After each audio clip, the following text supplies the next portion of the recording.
Assalamualaikum warahmatullahi wabarakatuh. Salam sejahtera untuk kita semua. Yang kami hormati Bapak Ahmad Yani MPD selaku dosen pengampu mata kuliah Filsafat Ilmu dan teman-teman yang kami banggakan. Perkenalkan, kami dari kelompok 7 yang terdiri dari saya Siti Rukoyah, ada Imatul Novitasari, Mahfud Hadi, dan Harisul Hanan. Di sini izinkan kami mempresentasikan materi bab 7, yaitu tentang penemuan kebenaran. Ini topik yang akan dibahas itu ada 5, yakni yang pertama yang akan dijelaskan oleh saudara Harisul Hanan, topik yang kedua dan ketiga akan dijelaskan oleh saudari Imatul Novitasari, topik yang keempat akan dijelaskan oleh saya sendiri Siti Rukoyah, dan topik yang kelima akan dijelaskan oleh saudara Mahfud Hadi. Baik, saya akan melanjutkan materi tentang cara penemuan kebenaran. Cara penemuan kebenaran ini terbagi menjadi dua. Yang pertama adalah cara menemukan kebenaran secara ilmiah dan yang kedua adalah secara non-ilmiah. Cara menemukan kebenaran melalui ilmiah yaitu harus melakukan penelitian ilmiah. Sedangkan yang non-ilmiah terbagi menjadi 4 bagian. Yang pertama adalah penemuan secara tidak sengaja. Yang kedua adalah penemuan secara coba dan ralat. Sedangkan yang nomor 3 adalah penemuan kebenaran melalui otoritas dan kewibawaan. Yang terakhir atau yang nomor 4 itu adalah penemuan kebenaran melalui berpikir kritis dan rasional.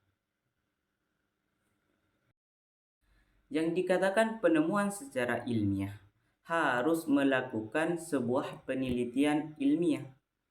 Karena kebenaran yang bisa dikatakan ilmiah itu harus memiliki penelitian ilmiah terlebih dahulu.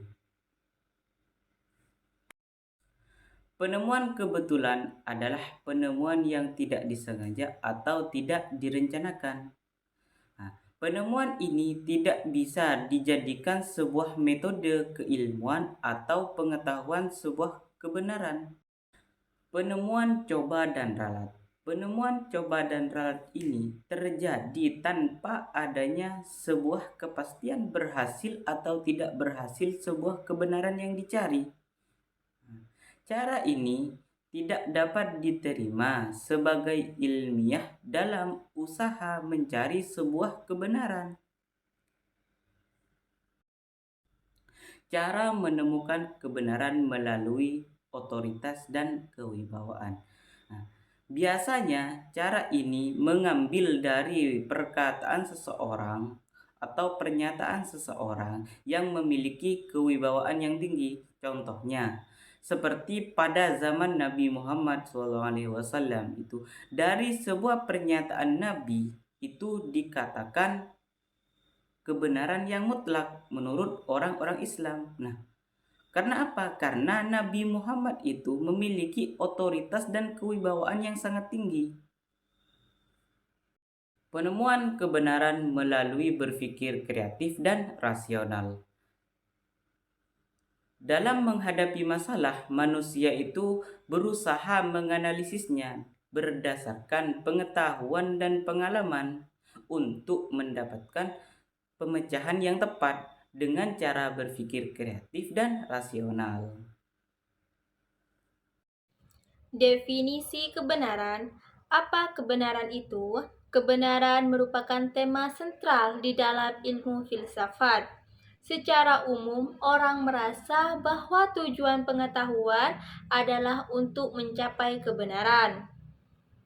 Problematik mengenai kebenaran, seperti halnya problematik tentang pengetahuan, yang merupakan masalah-masalah yang mengacu pada tumbuh dan berkembangnya dalam filsafat ilmu. Dalam Kamus Umum Bahasa Indonesia yang ditulis oleh Purwadarminta, ditemukan arti kebenaran yakni yang pertama, keadaan yang benar atau cocok dengan hal atau keadaan yang sesungguhnya. Misalnya, kebenaran berita ini masih saya sanksikan.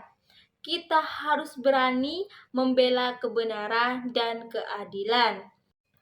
Yang kedua, sesuatu yang benar atau sesungguh-sungguhnya ada, betul-betul demikian halnya, dan sebagainya. Misalnya, kebenaran-kebenaran yang diajarkan oleh agama.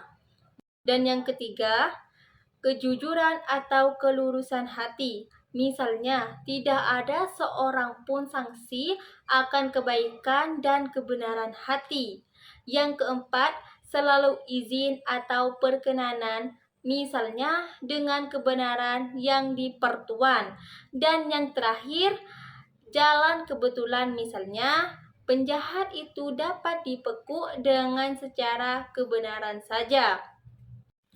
Jenis-jenis kebenaran. Menurut A.M.W. Pranarka pada tahun 1987, kebenaran dibagi menjadi 3 jenis kebenaran.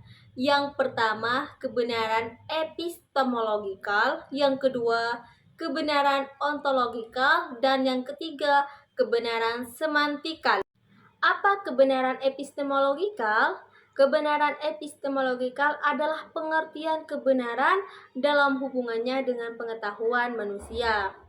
Kebenaran ontologikal adalah kebenaran sebagai sifat dasar yang melekat pada sesuatu yang ada ataupun diadakan. Apabila dihubungkan dengan kebenaran epistemologikal, kadang-kadang disebut juga kebenaran sebagai sifat dasar yang ada di dalam objek pengetahuan itu sendiri. Sedangkan kebenaran semantikal adalah kebenaran yang terdapat serta melekat di dalam tutur kata dan bahasa. Kebenaran semantikal ini disebut juga kebenaran moral atau veritas moralis.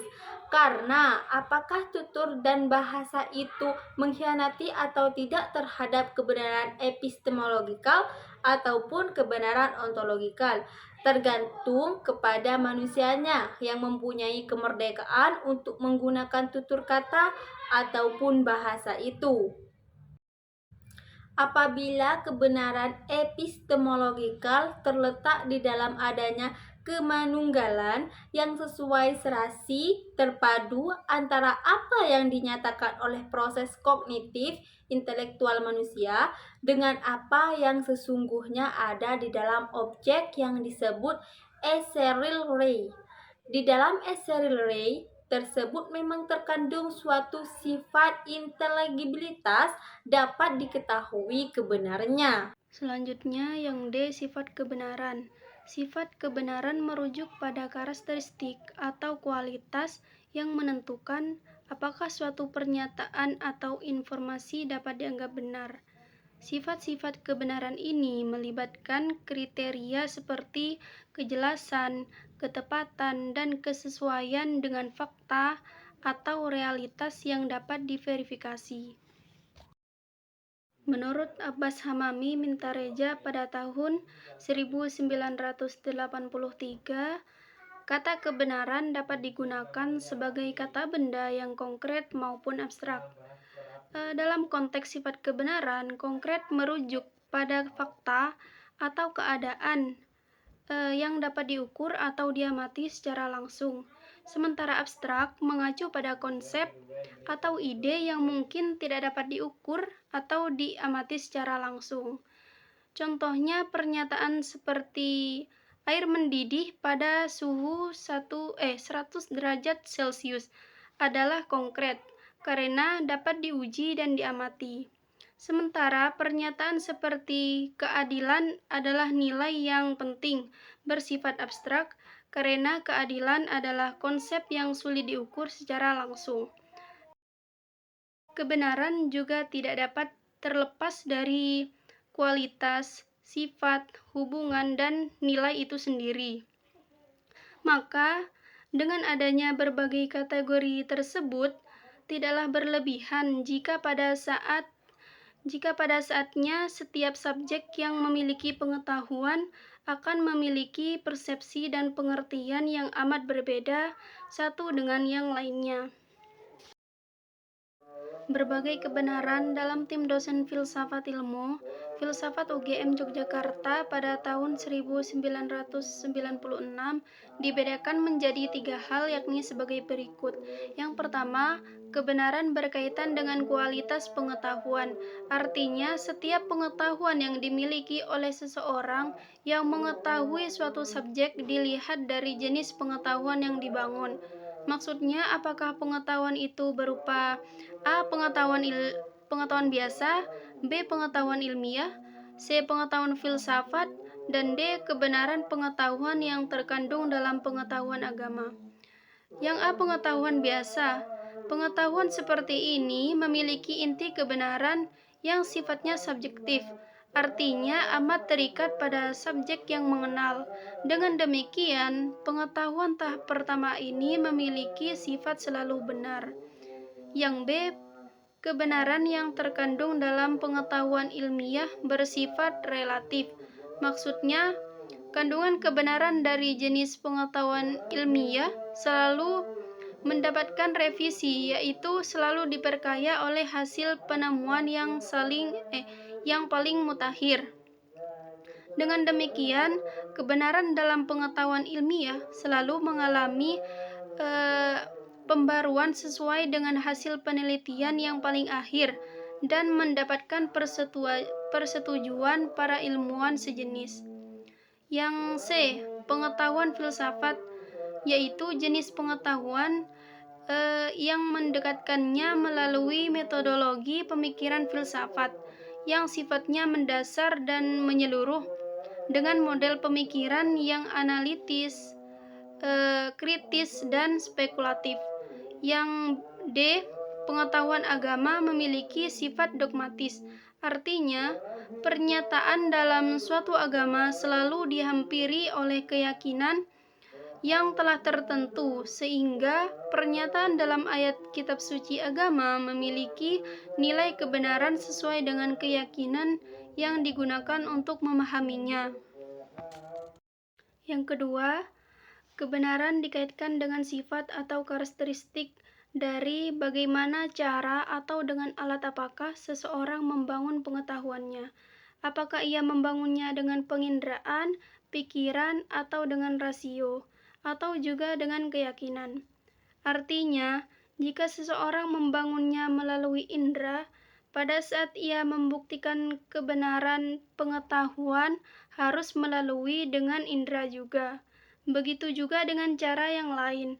Seseorang tidak dapat membuktikan kandungan kebenaran yang dibangun oleh intuitif.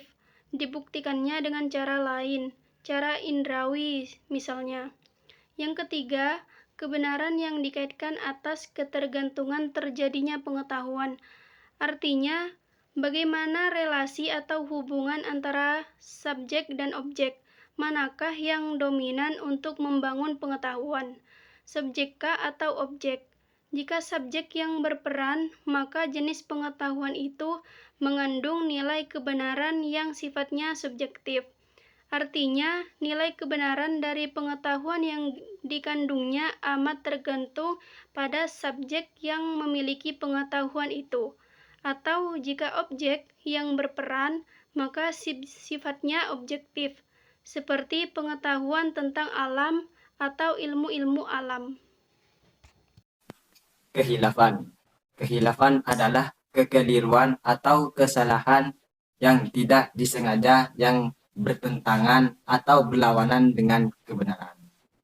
Dalam ilmu pengetahuan, kehilafan tersebut terjadi karena kesalahan pengambilan kesimpulan yang tidak runtut terhadap pengalaman-pengalaman yang telah terjadi di sekitar kita atau di sekeliling kita karena adanya praanggapan atau pernyataan yang sudah dianggap benar secara umum.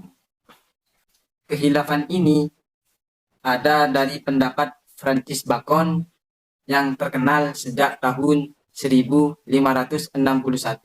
sampai 1627 dengan teorinya yang terkenal yang dinamakan idola. Idola tersebut antara lain sebagai berikut. 1. Idolatry atau sandiwara, yaitu sesuatu yang sering dilihat oleh seseorang atau selalu tampak dalam kehidupan sehari-hari dan lama-kelamaan dan tanpa kita sadari dan tanpa kita selidiki namun sudah dianggap benar. 2. Idolatry atau pasar, yaitu keadaan dalam pikiran seseorang yang menyebabkan pikirannya tidak berfungsi dengan baik karena orang tersebut hanya melihat sesuatu dari segi bentuk atau luarnya saja. 3. Idola species atau gua, yaitu suatu idola yang diakibatkan oleh individualitas manusia seolah-olah berada di dalam tempat yang gelap gulita seperti di dalam goa. Hal ini terjadi karena tidak didukung oleh lingkungan, pendidikan, dan karakter yang baik. Sehingga orang ini selalu terkungkung dan merenung dengan keterbatasan dirinya yang menyebabkan dirinya tidak memahami segala sesuatu dengan baik. 4. Idola tribus, yaitu idola yang diakibatkan oleh kodrat manusiawi sehingga orang yang terkena idola ini tidak dapat memahami apa yang dihadapinya. Meskipun itu dalam masalah, dia tidak tahu. Cukup sekian pemaparan materi dari kelompok kami, kurang lebihnya mohon maaf. Wassalamualaikum warahmatullahi wabarakatuh.